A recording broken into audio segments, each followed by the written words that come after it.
नाजरीन, ये बात है 1960s की, जब वर्ल्ड वॉर 2 के बाद अमेरिका और सोवियत यूनियन के दरमियान कोल्ड वॉर चल रही थी। दोनों कंट्रीज अपने अलाइज के साथ मिलकर ताकत का भरपूर मुजाहरा कर रही थी। हर कोई सिर्फ इस रेस में लगा था कि कैसे भी करके खुद को दुनिया के सामने ज्यादा ताकतवर दिखाया जाए। अब इस काम के लिए जरूरी था कि ऐसी चीजें इन्वेंट की जाएं, ऐसी टेक्नोलॉजी अपनाई जाए जो दुनिया ने पहले कभी ना देखी हो।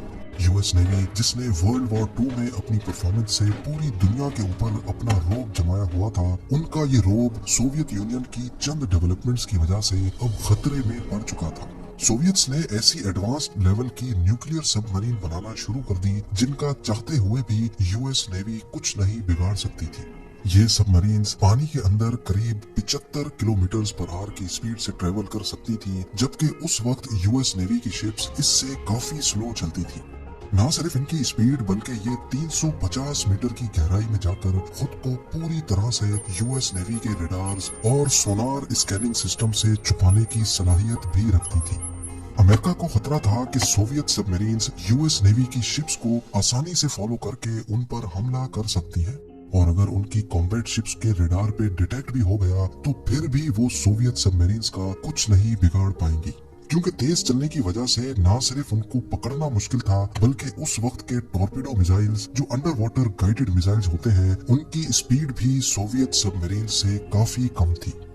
सोवियत यूनियन की सबमरीन्स का मामला यूएस नेवी के गले पड़ गया था। इनसे निपटने का एक ही सॉल्यूशन था कि ऐसी शिप्स बनाई जाएं जो सोवियत सबमरीन से भी ज्यादा तेज चल सके।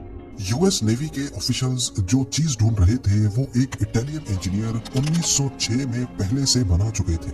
इन्होंने एक ऐसी बोट बनाई थी जो अंडर वाटर विंग्स के इस्तेमाल से काफी तेज चल सकती थी। ये अंडर वाटर विंग्स बोट के नीचे लगे होते थे, और जब बोट थोड़ी स्पीड पकड़ती थी तो पानी का प्रेशर इन विंग्स को ऊपर उठा देता था। बोट की बॉडी पानी से बाहर हो जाती, जबकि सिर्फ विंग्स पानी के कांटेक्ट में रहते। ऐसा करने से पानी की वजह से पैदा होने वाला ड्रैग कम हो जाता था, और जाहिर है बोट ज्यादा तेज चल सकती थी। इस डिजाइन को हाइड्रोफॉयल का नाम दिया गया था। 1906 में हाइड्रोफॉयल की इन्वेंशन के बाद आहिस्ता आहिस्ता इसमें एडवांसमेंट भी आती गई। 1950s में ये टेक्नोलॉजी कमर्शियल यॉट्स और बोट्स में भी अप्लाई की जा चुकी थी। हाइड्रोफॉयल का ये डिजाइन यूएस नेवी को अच्छा तो बहुत लगा, लेकिन इसमें एक मसला था। मसला ये था कि ये बोट्स सिर्फ लेक्स में चल सकती थी, जहां पानी पुरसुकून होता है, क्योंकि ओशन में जहां यूएस नेवी को इनकी जरूरत थी वहां लहरें बहुत खतरनाक हो जाती हैं, इसलिए वहां इनके लिए तेज चलना मुमकिन नहीं था। यही वजह थी कि यूएस नेवी ने इसी हाइड्रोफॉयल के डिजाइन में कुछ चेंजेस करने का फैसला किया। अंडर वाटर विंग्स को बिल्कुल फ्लैट करके पानी के अंदर पोजीशन किया गया।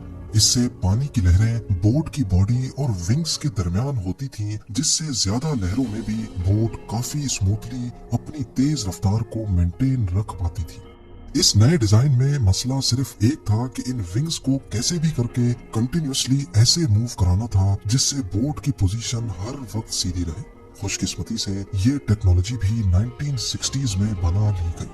यूएस नेवी को अब ये महसूस हो चुका था कि सोवियत सबमरीन से मुकाबला करने के लिए यही डिजाइन सबसे बेस्ट रहेगा।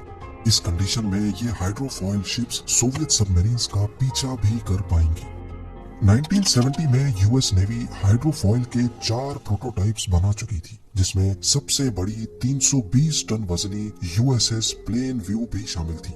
ये उस वक्त दुनिया की सबसे बड़ी हाई स्पीड हाइड्रोफॉयल शिप कहलाई जाती थी। स्लो स्पीड पे ये वैसे ही चलती थी जैसे दूसरी कॉम्बैट शिप्स चलती हैं, लेकिन जब इसकी स्पीड बढ़ानी हो तो इसके हाइड्रोफॉइल्स को हाइड्रोलिक जैक्स की मदद से नीचे कर दिया जाता था। ये 14,000 हॉर्स पावर के इंजन्स थे, जो असल में F4 फैंटम फाइटर जेट के इंजन्स थे। प्लेन व्यू इस इंजन और हाइड्रोफॉइल की मदद से 91 किलोमीटर पर आवर की स्पीड से चल सकती थी, यानी सोवियत सबमरीन से भी 16 किलोमीटर पर आवर ज्यादा।